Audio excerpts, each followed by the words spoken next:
Nama Sungai Ciliwung berasal dari bahasa Sunda, yaitu Ci yang artinya air dan Haliwung yang artinya keruh.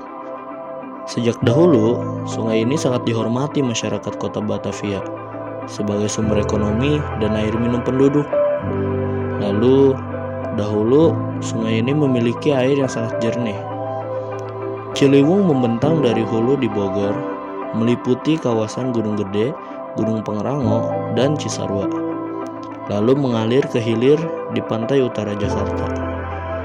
Panjangnya 120 km dengan luas daerah aliran sungai sebesar 387 km persegi. Untuk menjawab tantangan IWRM di Sungai Ciliwung, diperlukan berbagai macam strategi yang ideal dan mudah untuk diaplikasikan.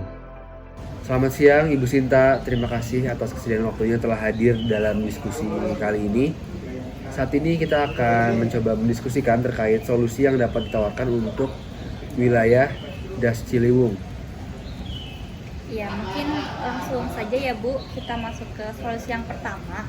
Jadi langkah pertama dari kami mengusulkan adanya tim koordinasi nih Bu. Nah, jadi nanti tim koordinasi. Nantinya tim ini akan membantu mengurus terkait kebijakan maupun peraturan mengenai pengelolaan sumber daya air di Das Ciliwung.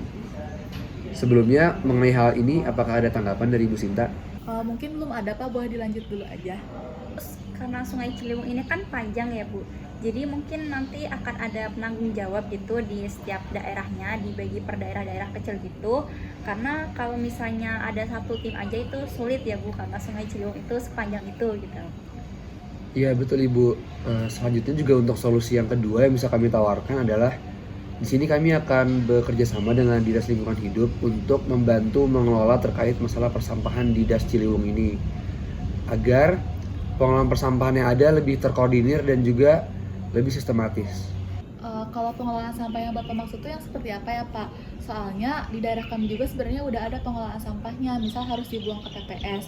Cuman buat membuang sampah ke TPS itu kan memerlukan jarak yang cukup jauh sehingga biayanya jadi mahal. Jadi banyak warga kami itu yang melanggar peraturan tersebut. Mungkin saya izin mengusulkan untuk memberikan sanksi atau semacam hukuman kepada oknum yang membuang sampah ke sungai.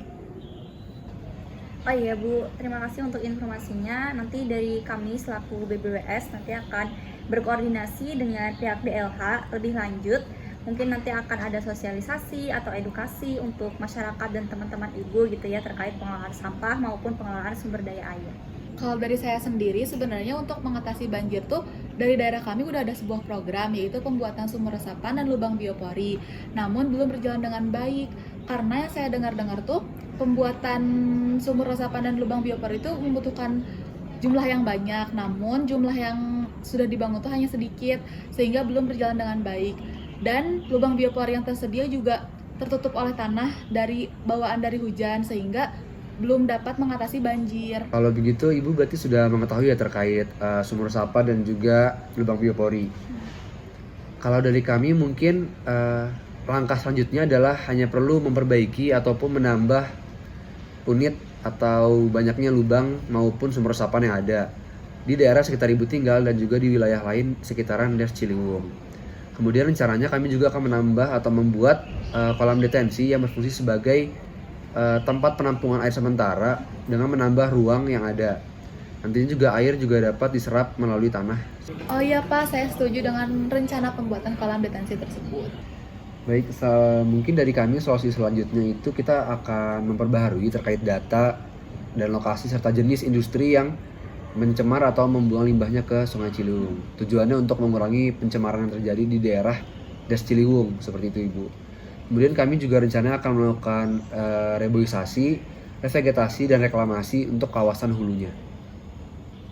Baik Bu, mungkin untuk solusi yang terakhir, nanti dari kami kita juga akan mengadakan pemantauan secara berkala tiap periode tertentu gitu Bu, dan juga akan mengadakan evaluasi penegakan hukum dari rencana IWRM yang kita bahas hari ini gitu.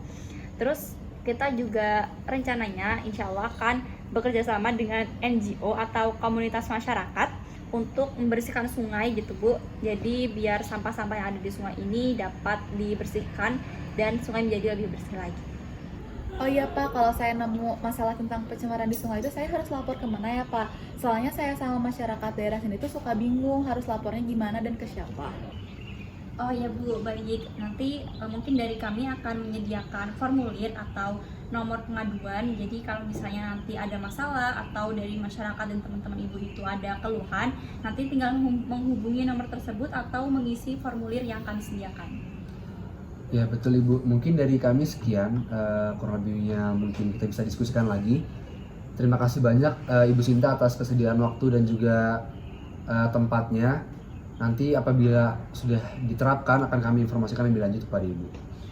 Terima kasih Bu.